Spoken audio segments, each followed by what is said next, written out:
everyone, welcome to Kairos Moments. So right now we're here in Jakarta, Indonesia, and this is our I think 5th day or 6th day here. So natapos kami yesterday ng aming conference, and we stayed also in Bandung, Indonesia, and we just praise God for the good weather and even here.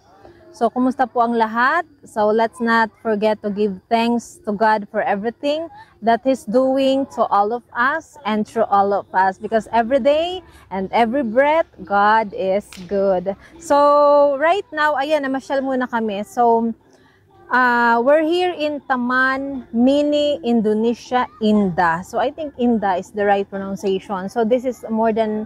According to them, more than 50 hectares itong place na to. So, napakalaki. Kaya may mga shuttle sila. And this is our first time in this place. So, maraming salamat sa Panginoon sa good weather. And we should always appreciate everything na meron tayo. Sa maliit, sa malaki, whatever is that. Dahil alam nating pagpapala na galing sa Panginoon, wag tayong makalimot na magpasalamat sa Diyos. So, maraming salamat. So, anyway, so, look. Ayan. So, iba't iba. Kapag nung sumakay kami sa shuttle, so nagpapa-drop kami sa different, of course, na spot.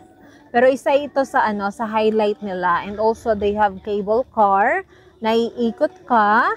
So, after that, so pwede ka na umikot-ikot. But you have to wait for the shuttle. Dahil kung maglalakad lang, masyadong mahaba, masyadong malaki, hindi mo matatapos. At the end of the day, sobrang mapapagod talaga. So, right now, marami ang tao. And yun, this is a blessing from the Lord, and in everything that we have, we should really appreciate sa binibigay sa atin ng Panginoon. Dahil ang taong marunong magpasalamat ay lalong mas pinagpapala ng Diyos. So, let gratitude be our attitude, daily attitude. So anyway, this is what I want to share with you for this afternoon.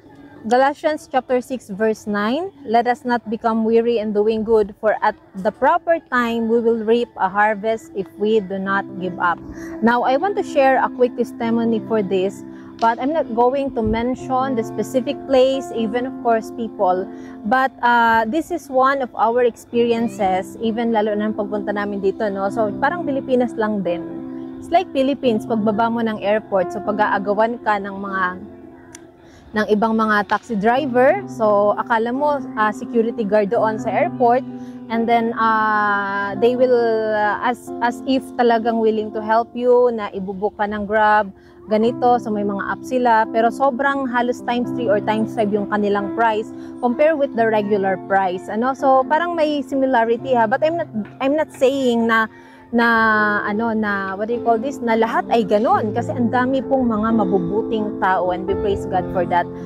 And then also, so that's one thing that we notice sa pagbaba pa kaagad ng airport. Susunod, may isang kainan naman dito, and I believe this is also happening sa ibang lugar, sa ibang nation, not only in this nation, but even in our country this is happening.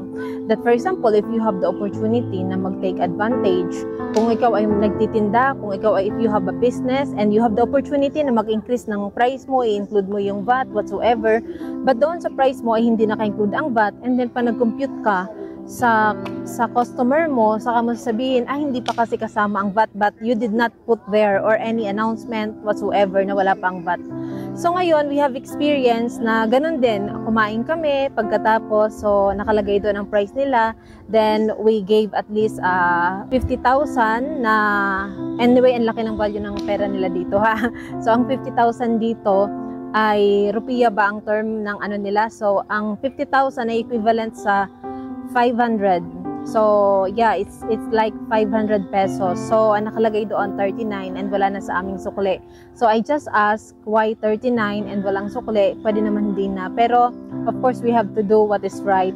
So, sabi sa akin, kasi hindi pa kasama ang tax, ganon-ganon. Pagkatapos sa ibang store, hindi naman ganon. So, magkakadikit sila na store. And then, so, no, sabi niya, ganon din dito sa ibang store. So, I just told her na we bought sa what do you call this, sa ibang store. So, pagkatapos bigla niya kaming sinuklian. So, what's the lesson? Anyway, it's not just about of that incident, sa lahat ito sa atin. If you're doing business or whatever, even sa work, even if malaki yung pangangailangan natin, Even if marami ang gumagawa na na-normalize na okay lang naman small cheating. Okay lang naman small na pagkakamali or what do you call this, compromise.